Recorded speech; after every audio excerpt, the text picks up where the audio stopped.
Team India England జట్ల మధ్య ముగిసిన టీ20 సిరీస్లో యువ సంచలనం అభిషేక్ శర్మ సంచలనాత్మక ప్రదర్శనతో దుమ్ములేపాడు. అభిషేక్ ఓపెనర్గా ఎందుకంటూ ఈ సిరీస్కి ముందు అతడిపై చాలా విమర్శలు వచ్చాయి. వాటన్నిటికీ సమాధానం చెబుతూ అభిషేక్ విధ్వంసకర ఇన్నింగ్స్ ఆడి తనపై విమర్శలు చేసిన వారందరికీ బ్యాట్తో సమాధానమిచ్చాడు. ముఖ్యంగా 5వ టీ20 మ్యాచ్లో అతడి ఇన్నింగ్స్ చూసిన ఎవరూ గానీ అభిషేక్ స్థానాన్ని ఇప్పట్లో ప్రశ్నించారు. అంతలా అతడు అందరికీ నోర్లు మూయించాడు.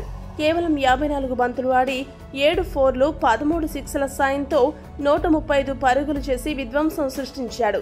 17 బంతుల్లోనే అర్ధశతకం, 37 బంతుల్లోనే శతకం సాధించి ఎన్నో రికార్డులను సృష్టించాడు. దీంతో టీ20లలో అభిషేక్ కి మించిన హిట్టర్ మరొకరు లేరు అంటూ అతడిపై ప్రశంసల వర్షం కురుస్తుంది. ఇదిలా ఉంటే ఇంగ్లాండ్ టీ20 సిరీస్ లో భీకర హిట్టింగ్ తో అదరగొట్టిన అభిషేక్ శర్మకి బీసీసీఐ నుండి అదిరిపోయే వార్త అందనుంది. ఆ వివరాలు చూసుకుంటే ఛాంపియన్స్ ట్రోఫీని దృష్టిలో పెట్టుకుని ఇంగ్లాండ్ టీ20 సిరీస్ కి జైస్వాల్ ని ఎంపిక చేయలేదు. అతడికి విశ్రాంతి ఇవ్వడం జరిగింది. అలాగే శుభ్మన్ గిల్ ని కూడా పక్కన పెట్టారు. మరోవైపు సంజు శాంసన్, అభిషేక్ శర్మని టీ20 ఓపెనర్లుగా బీసీసీఐ కొనసాగించడం జరిగింది. కాగా ఓపెనర్ గా సౌత్ ఆఫ్రికా సిరీస్ లో సంజు ఆదరగొట్టడంతో, అలానే అభిషేక్ ఇన్నింగ్స్ అంతంత మాత్రంగా ఉండడంతో టీ20లలో సంజు శాంసన్ స్థానం ఓపెనర్ గా ఇక ఫిక్స్ అని జైస్వాల్ కంబ్యాక్ ఇస్తే అభిషేక్ శర్మ బెంచ్ కే పరిమితమవుతాడని భావించారు అంతా.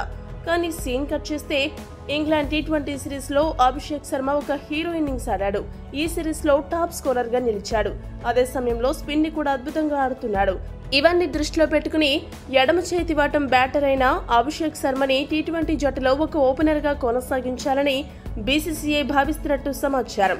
అభిషేక్ ఆడిన ఈ ఇన్నింగ్స్ వల్ల, అలానే జైస్వాల్ కూడా లెఫ్ట్ హ్యాండ్ బ్యాటర్ కావడంతో జైస్వాల్ ని టీ20లలో ఆడించాలా వద్దా అనే ఆలోచనలో ఉంది బీసీసీఐ. ఇప్పటికే జైస్వాల్ వన్డే అలానే టెస్ట్లలో రెగ్యులర్ ఆటగాడిగా కొనసాగబోతున్నాడు. కాబట్టి 3 ఫార్మాట్లలో జైస్వాల్ ని ఆడించి పని ఒత్తిడి పెంచడం ఎందుకు అనే ఆలోచనతో జైస్వాల్ ని టీ20లలో పక్కన పెట్టనున్నారు.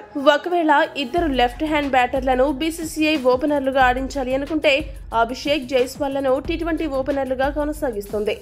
ఇక అప్పుడు ఓపెనర్ రేస్ లో ఉన్న సంజు, గిల్, రుతురాజ్, ఇషాన్ కిషన్ అందరూ పక్కకి తప్పుకోక తప్పదు. మరోవైపు టీ20లలో సంజు స్థానం ఫిక్స్ అనుకుంటే ఇప్పుడు అతడి స్థానం ప్రశ్నార్థకంగా మారింది. సంజు త్వరగా అతడి ఫామ్ ని సరి చేసుకోవాలి. లేదంటే అతడి స్థానం కోసం గిల్, రుతురాజ్, ఇషాన్ కిషన్ వంటి ఆటగాళ్లు క్యూలో ఉన్నారు. ఈ వీడియో గనక మీకు నచ్చినట్టయితే లైక్, షేర్, కామెంట్ చేయండి. మరిన్ని స్పోర్ట్స్ అప్డేట్స్ కోసం మా ఛానల్ సబ్స్క్రైబ్ చేసుకోండి.